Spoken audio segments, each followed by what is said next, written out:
Collector Pratibha Pal ने त्रैमासिक बैठक के दौरान पत्रकारों से की सौजन्य भेंट, अपनी प्राथमिकताओं को गिनाया।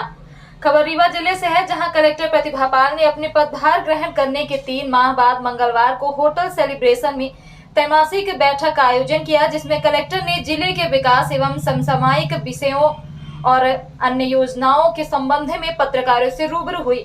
इस दौरान कलेक्टर प्रतिभा पाल ने विभिन्न जिलों में अपनी तैनाती और कार्यों को गिनाया, वहीं पत्रकारों से भी विचार विमर्श किया। इस दौरान जनसंपर्क विभाग के अधिकारी और जिले के वरिष्ठ पत्रकार मौजूद रहे। आइए आपको सुनाते हैं आयोजित बैठक के दौरान कलेक्टर प्रतिभा पाल ने शासन प्रशासन की योजनाओं को बताते हुए क्या कहा और पत्रकारों ने क्या सुझाव दिया। 3 महीने के बाद की अगर हम लोग जिले की बात करें तो जो मोटा मोटा अभी तक हमारे खुद की अंडरस्टैंडिंग डेवलप हुई है, उसमें 2-3 चीज़ें महत्वपूर्ण जो इस पूरे जिले में अभी तक 3-4 महीनों में समझने का हम लोगों ने प्रयास किया है कि ये प्रीडोमिनेंटली जैसे भी मध्य प्रदेश के और जिले हैं अपना एग्रीकल्चर बेस्ड जिला है, और आप सभी लोगों ने जो पिछले 10 सालों में जो परिवर्तन देखा होगा सिंचाई सुविधाएं बढ़ने से, और ये प्रूवन फैक्ट है कि सिंचाई सुविधाएं बढ़ते ही एग्रीकल्चर अपना बेटर होता है। अपने यहाँ जो एक फसल लेते होंगे वहाँ 2 फसलें आने लग गई, और जो और थोड़े प्रगतिशील कृषक हैं वो 3 फसलें भी लेने लग गए हैं, जहाँ पानी की हमारी वर्ष पर उपलब्धता है। तो इसीलिए अभी अपने यहाँ महत्वपूर्ण इरिगेशन की प्रोजेक्ट चल रहे हैं। नई गढ़ी माइक्रो इरिगेशन उसमें इम्पॉर्टेंट है, अपना लगभग 25,000 हेक्टेयर का एरिया लेगा, और वो प्रोजेक्ट 2025 में समाप्त होगा। लगभग 10,000 हेक्टेयर एरिया अपना ऐसा होगा जो अभी अक्टूबर तक सिंचित हो जाएगा। तो आने वाले समय में उस एरिया में पानी रहेगा। ऐसे ही अपने 2-3 एरिया जो छूटे हुए हैं, हालांकि मऊगंज नया जिला बन चुका है, लेकिन मऊगंज और हरमना का क्षेत्र जो अपना एक छूटा हुआ है, और एक एरिया अपना जवा और त्योथर का पार्शली एरिया छूटा हुआ है। तो आने वाले समय में रीवा जिले में सभी की प्रायोरिटी है, चाहे वो पॉलिटिकल लीडरशिप हो या एडमिनिस्ट्रेटिव लीडरशिप हो, कि आने वाले समय में ये जो 2 मेजर एरियाज हम लोगों के छूटे हुए हैं, इस एरियाज में भी हमारा इरिगेशन का कवरेज हो जाए। तो एक दोनों जगह वैसे डीपीआर बनने का काम चल रहा है, तो हम लोग ये उम्मीद कर रहे हैं कि जैसे डीपीआर बनेगा तो अगले 1 से 2 साल में रीवा उन जिलों में शुमार होगा जिसका लगभग 90 से 92% का एरिया सिंचित रहेगा। और जब हम लोग सिंचाई की बात करते हैं तो 90% अगर प्लस रहता है तो लगभग उसको 100% ही सिंचित जिला मान लिया जाता है।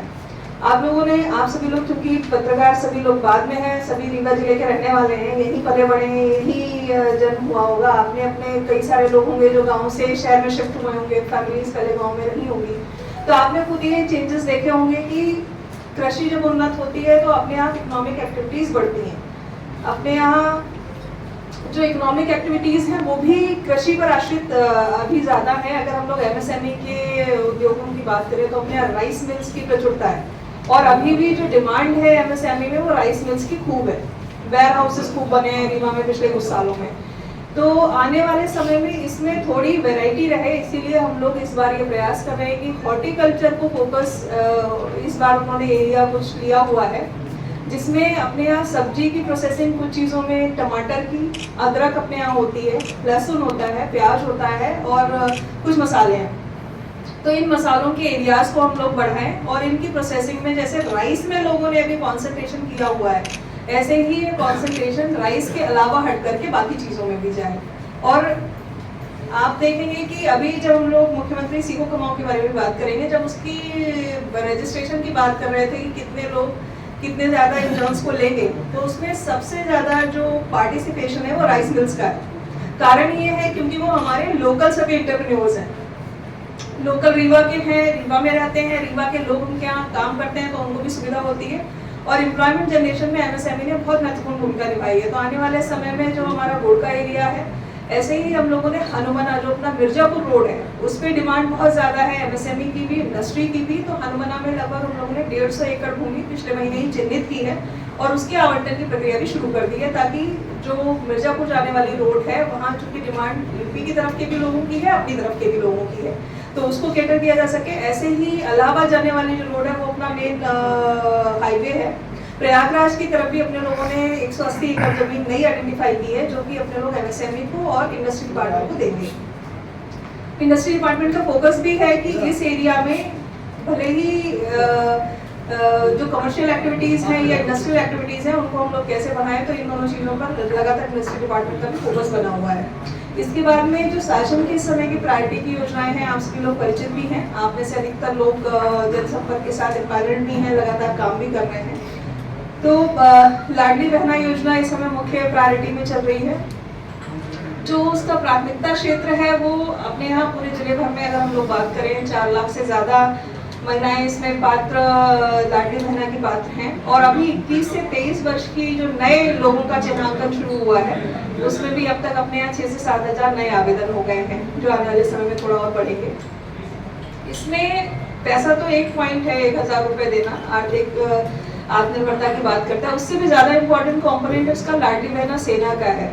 जो उसका कॉन्सेप्ट है उसको इस तरीके से प्लान किया गया है कि वो आने वाले समय में अपने लोकल स्तर पे, क्योंकि ये गांव पर बनाई गई है लाडली बहना सेना और सभी वार्डों में बनाई गई है, तो उनका ओरिएंटेशन आगे भविष्य में इस प्रकार का रहे कि वो महिला सशक्तिकरण पे काम कर सकें। और महिला सशक्तिकरण की हम लोग बात करते हैं, बहुत बड़ा एक वो स्ट्रेच खुल जाता है।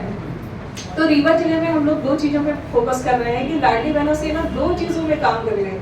अगर किसी भी गांव में पढ़ने वाली बच्ची को पढ़ाई को लेकर के कोई दिक्कत हो, कई बार ये होता है कि 10वीं 12वीं के स्कूल आसपास है तो घर वाले जाने देते हैं, लेकिन जब ग्रेजुएशन की बात आती है तो ये सोच करके कि ब्लॉक स्तर जाना होगा या कहीं और जाना होगा तो ना बोलते हैं। तो इसमें ग्रुप करना, बच्चे ग्रुप कर लें आपस में, तो इस तरीके की चीज़ों को लाडली बहना सेना बात करे, आपस में चर्चा करे, लोगों को कन्विंस करे। और अपने सभी के वाद विवाद विषय मत मतांतर सब जगह हो सकते हैं, लेकिन घरेलू हिंसा नहीं होनी चाहिए। तो ये 2 विषय ऐसे हैं जो लाडली बहना सेना के लिए हम लोगों ने रीवा में टेकअप किए हैं, जो आगे चलकर उनके लगातार ओरिएंटेशन होंगे। और जो इसमें महिलाओं का कवरेज है, महिलाओं की जो उपस्थिति है वो लगातार बढ़ रही है। और इसी प्रकार से जो दूसरा इम्पोर्टेंट अभी मुख्यमंत्री सीखो कमाओ का एक नया योजना शुरू हुआ है जो लगभग अपनी परिणति पर है। और इसमें रीवा जिले से हर एक बेसिकली ये 2 लोगों को लेकर के इस योजना को प्लान किया गया था कि अपने यहाँ जितनी भी इंडस्ट्रीज हैं या जितने भी कॉमर्शियल एक्टिविटीज़ हो रही हैं, कॉमर्शियल एक्टिविटी किसी भी प्रकार की हो सकती हैं, इसमें हम लोगों ने किया था कि ऐसी एजेंसीज को आइडेंटिफाई किया, ऐसे एस्टेब्लिशमेंट को आइडेंटिफाई किया जिनके टर्नओवर 5 करोड़ से ज़्यादा थे और 10 करोड़ से ज़्यादा थे। और उसमें फिर वो कितनी वैकेंसीज अपने यहाँ दे सकते हैं जिसमें अपने यहाँ के बच्चों को इंटर्नशिप के लिए लाया जा सके। और इंटर्नशिप भी ऐसी जिसमें कि जो प्रतिष्ठान है उनको खाली 25% पैसा देना है। मान लीजिए 8,000 रुपये मैक्सिमम अगर हम दे सकते हैं तो उसमें से 25% 2,000 रुपये संबंधित प्रतिष्ठान देगा और बाकी पैसा 75% गवर्नमेंट पे करेगी। अब फायदा इसमें दोनों लोगों के लिए विन-विन सिचुएशन है कि प्रतिष्ठानों को भी कम कीमत पे इंटर्न मिल रहे हैं और इंटर्न सिर्फ सीखते नहीं हैं, कुछ ना कुछ कंट्रीब्यूशन आपके काम में करते ही हैं। दूसरा, बच्चों के लिए बहुत अच्छा है कि उनको इंटर्नशिप तो मिल ही रही है। जो अच्छे आप देखिएगा कि 10 लोगों को जब हम काम पे रखते हैं, भले सिखाने के लिए रखते हैं, अगर उन 10 में से 3 लोगों ने बहुत अच्छी मेहनत की, अच्छा सीखा, अच्छा रिस्पॉन्ड किया, अच्छे इनपुट्स दिए, तो लोग उनको कंटिन्यू भी कराते हैं। तो ऐसे लोगों का परमानेंट जो एम्प्लॉयमेंट जनरेशन है, परमानेंट इन एक्टिविटीज़ में बच्चों की जो संबद्धता होगी वो होगी। रीवा में लगभग 1098 के आसपास नई वैकेंसीज जनरेट हुई हैं और जो बच्चों ने रजिस्ट्रेशन कराए हैं उनकी भी संख्या काफ़ी अच्छी है।